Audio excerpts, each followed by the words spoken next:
কপালে নেই বলে আমরা হতাশাগ্রস্ত হয়ে ভেঙে পড়ি। অনেকে সামাল দিতে পারে না, কারুর স্ট্রোক হয়ে যায়। এই কপালে নেই বললে হবে না। আপনাকে একটা ভগবান বলছেন একটা কিছু কর্ম কর, যে কর্ম দিয়ে আমি তোকে বাইয়ে পয়সা দেব। এমনি এমনি ঘরে বসে থাকলে বড়লোক হওয়া যাবে না, ধনী হওয়া যাবে না, বেঁচে থাকা যাবে না। কিছু একটা কর।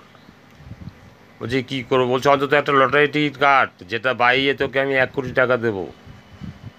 তাই কর্ম ছাড়া ধর্ম হবে না, কর্ম ছাড়া কিছু হবে না, জীবন অবসান করতে পারবেন না। কর্ম যে কোনো একটা কর্ম করতে হবে। লটারি টিকিটটা কাটতে গেলে 30 টাকা আপনাকে সঞ্চয় করতে হবে, ওইটা কাজ করে, ধার করে নয়, দেনা করে নয়।